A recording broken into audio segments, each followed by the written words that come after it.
DJ देवी दी सरोज चक्की के खालू आटा पाठा भइल बाड़ू हो। तोहार छाती काहे फाटता? एकदम पाठा लगत बाड़ू। अच्छा तब होश में रहा। हम होश में बानी।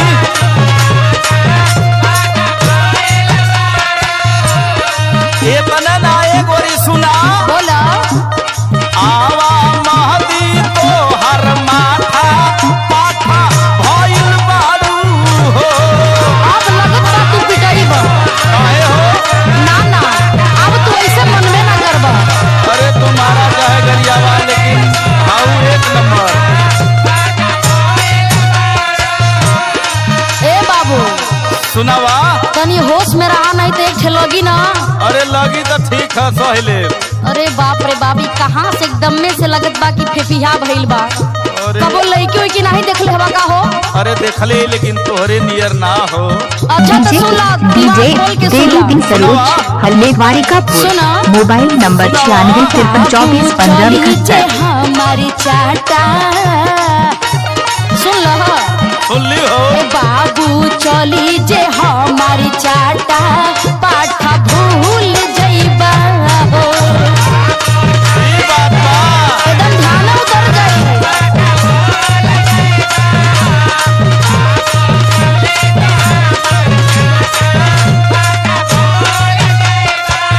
और इतने ना एगो बात और ध्यान से सुन ला। हाँ सुनावा सगरो हो जाई सन्नाटा पाठा भूल जइबा हो।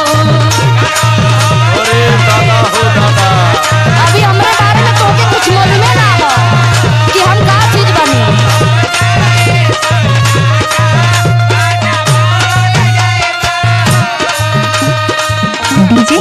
डीजे देवी दी सरोज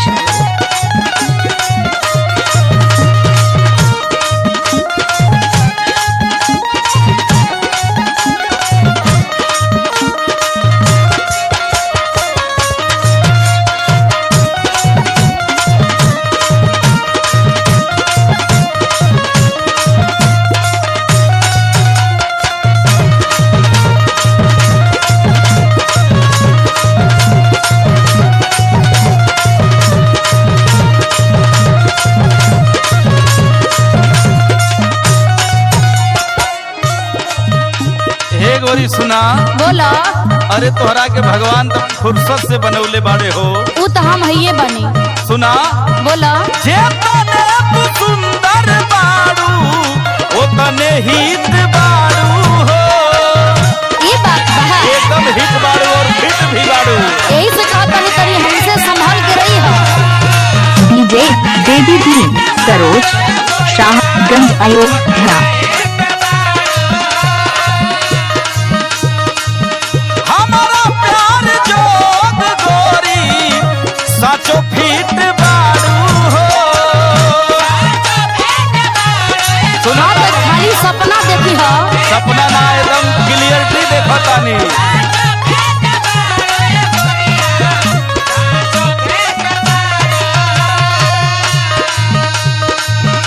जे तने तू सुंदर बाड़ू ओ तने हित बाड़ू हो। हमारा प्यार जोग गोरी साचो फिट बाड़ू हो। ओहो सुन तारू ये करे जा। अरे बोला हो। अरे बाप रे बाप बिजली कहाँ गिरी हो फेंको भाई। हाँ तो बिजली से बच के रही नहीं तो जहाँ बिजली गिरी ना डीजे देवी तो दी दुनिया से चल सरोज जाइबा। ठीक है चल जाए वो मंजूर है। अरे बड़ा लड़का देखली लेकिन एकरे जैसन पागल लड़का हम ना देखली। अरे भाई देखा तू गरियावा चाहे टेढ़ बोला हाउ तो हाउ एक पीस। हाँ तो ना मनबा तब चपलिएबो करब। सुना बोला लेला गोरी जवानी के साटा पाठा भइल बाड़ू हो। साटा के चक्कर में मत पड़ा तोहार पूरा थाह लग जाई। अरे क्या आवाज है।